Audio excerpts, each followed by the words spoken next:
Hi, welcome to my channel. నేను మీ రేణుకండి. ఎలా ఉన్నారు? బాగున్నారా? నేను బాగున్నానండి. ఈరోజు మనం రేపే అమావాస్య గురించి ఇప్పుడు తెలుసుకుందామండి. మే 8వ తేదీ చైత్ర అమావాస్య రాబోతుంది.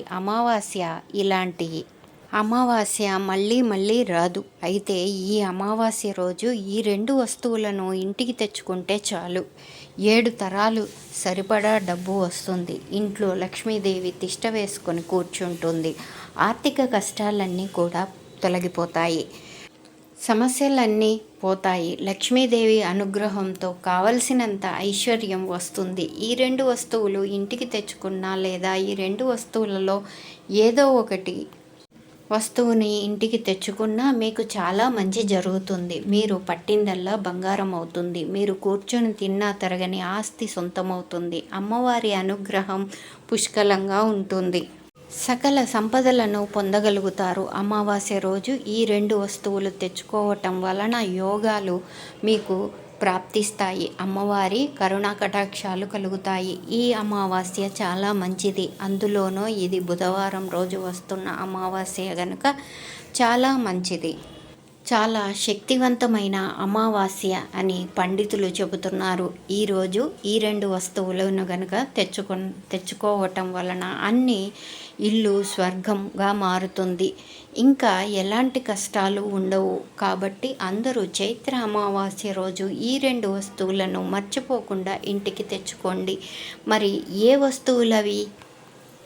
వస్తువులను చైత్రమాసం వస్తే ఈరోజు ఇంటికి తెచ్చుకోవాలి అనే విషయాన్ని ఇప్పుడు మనం ఈ వీడియోలో వివరంగా తెలుసుకుందాం. అంతకన్నా ముందు గురుభక్తి అంటే ఎలా ఉంటుందో తెలిపే దీపకుడి కథ విందాం.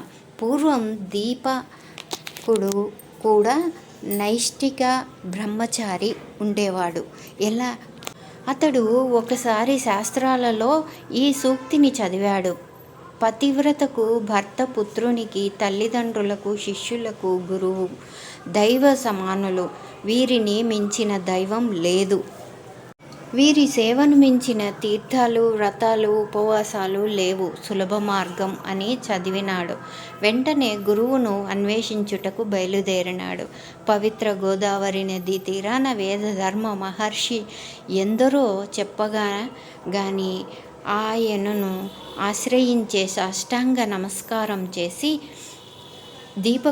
దీపక్ని శిష్యునిగా స్వీకరించాడు. వేదదత్తుడు గురుసేవ ప్రభావం వలన, తన చిత్తశుద్ధి ఏకాగ్రతల వలన అతి తక్కువ కాలంలోనే దీపకుడు సకల శాస్త్రాలు నేర్చుకున్నాడు. అన్య గురుసేవకుడై ప్రకాశించాడు. శని విద్య తేజస్సు చూసే వేదదత్తుడు ఒకనాడు, కుమారా, నేను పూర్వజన్మలలో చేసిన పాపాలను ప్రాయశ్చిత్తం చేసుకున్నాను. కానీ ఇంకా 2 భయంకరమైన పాపాల ఫలము ఇంకా అనుభవించాలి. చేసిన కర్మ, చెడిన పదార్థాలు కూడా పురాతనమున సనాతనమున పవిత్రము. విశ్వధామమైన కాశీక్షేత్రంలో ఆ పాపాలను ప్రాయశ్చిత్తం చేయవలసినాను. పుణ్యక్షేత్రంలో ఏ కార్యానికైనా ఫలితము 2 కాబట్టి నేను ఆ పాపాలను ప్రాయశ్చిత్తము అవగాహన చేయగానే భయంకరమైన కుష్టి రోగం వస్తుంది. శరీరమంతా చీము, నెత్తురు కారుతూ ఉంటుంది. వికారంగా రూపము, అంధత్వము వస్తాయి. నాలో సహనము, సాధుత్వము, అది సద్గుణాలు నశించిపోయి కఠినాత్ముడనైనాను. ఇతరుల సేవకు ఎదురు చూస్తూ ఉంటాను. నువ్వు నాకు సేవ చేయగలవా అని అడిగాడు. దేవదత్తుడు గురుసేవయే పరమ భాగ్యమని త్రికరణ శుద్ధిగా నమ్మిన దీపకుడు, గురు తమనేనని మీ పాపాలను ఆలకింప చేయకుని పాప ఫలితాలను అనుభవిస్తాను. ఆ అవకాశాన్ని ప్రసాదించండి అని అన్నాడు దీపకుడు. ఇక నీ వంశాన్నంతా దీపక చేయగల వాడవు నీవు. అలా అనక ఏమంటావు? చేయగలవాడవు నీవు. అలా అనక ఏమంటావు? కానీ ఎవరు చేసిన కర్మకు వారే బాధ్యులు కదా. పుణ్యమైన పాపమైన ఫలితమును అనుభవించక తప్పదు కదా. ఆ పాపాలను కడుక్కుంటే గాని ఈశ్వర సాన్నిధ్యాన్ని పొందలేరు. నీ మీద దత్తుడు చెప్పాడు. గురు ఆజ్ఞ ప్రకారమే చేశాను. దీపకుడు మణికర్ణిక గట్టుకు ఉత్తరంగా ఉన్న కమలేశ్వరుడు ఈశ్వర మహాదేవ మందిరం వద్దకు చేరి అక్కడ బస ఏర్పాటు చేసుకున్నారు. కాశీ విశ్వనాథునికి అన్నపూర్ణ భవానీ పూజలు చేసి పాపాలు అవగాహన చేశాడు. ధీరుడు గురువుగారు చెప్పినట్టే జరిగింది. ఆయనకు భయంకరమైన కుష్ఠరోగం వస్తుంది. శరీరమంతా చీము నెత్తురు కారుతుంది. వికార రూపము అంధత్వము వస్తాయి. గురువుగారి స్థితి చూసి ఎంతో బాధపడతాడు దీపకుడు. గురువుగారు శరీరం మీద చీము నెత్తురు తుడిచి కట్లు కట్టే మలమూత్రాలను కడిగి దీపకుడు తెచ్చిన భిక్షను తానే తిని ఇంత కొంచెం తెచ్చావు ఎందుకు అని నిష్ఠూరంలాడేవాడు. ఆ గురువుగారు ఎంత కోపగించుకున్నా గడ్డించి ధర్మనిష్టతో నిరంతరం గురుసేవ చేసినాడు. ఆనంద పరవశుడై దీపకుడు అంబికానాథుడు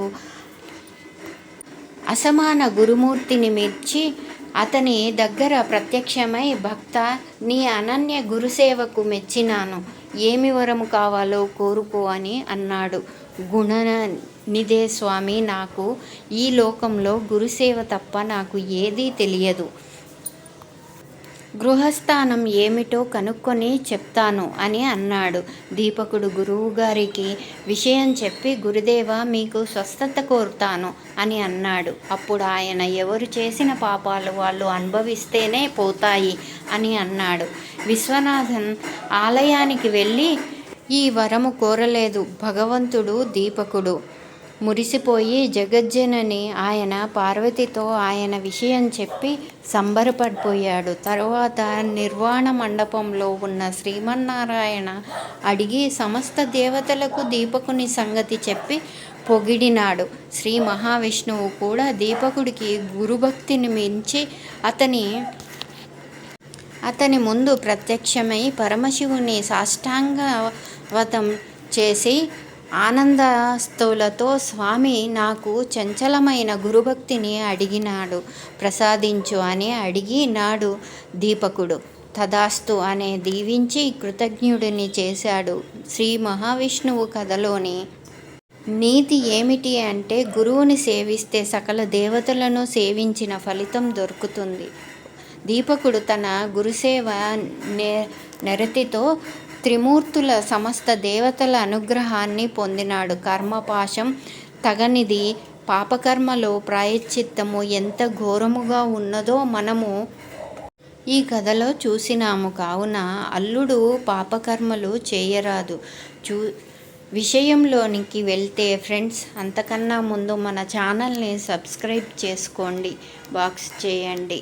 ఎందుకంటే మాకు మీ సపోర్ట్ చాలా అవసరం. చైత్ర అమావాస్య రోజు ఒక 2 వస్తువులను కొని ఇంటికి తెచ్చుకుంటే చాలు, 7 తరాలు సరిపడా ఐశ్వర్యం వస్తుంది. మరి ఆ వస్తువులు ఏమిటో, బూడిద గుమ్మడికాయ బయట షాపుల్లో దొరుకుతుంది, లేదా కొన్ని చోట్ల బూడిద గుమ్మడికాయ చెట్లు పెరుగుతూ కనిపిస్తూ ఉంటాయి. ఇలా మీకు ఎక్కడ దొరికితే అక్కడ నుండి ఈ అమావాస్య రోజు ఒక మంచి బూడిద గుమ్మడికాయను దానికి పసుపు కుంకుమ బొట్లు పెట్టి మెయిన్ డోర్ ముందు కట్టడం వలన మీ ఇంటికి ఎటువంటి దిష్టి తగలకుండా ఉంటుంది. ఎలాంటి నెగిటివ్ ఎనర్జీ మీ ఇంటిలోకి రాకుండా బూడిద గుమ్మడికాయ ఆపుతుంది. చాలామంది బూడిద గుమ్మడికాయ ఇంటి తూర్పు దిశలో అనే పశ్చిమ దిశని కానీ కడుతూ ఉంటారు.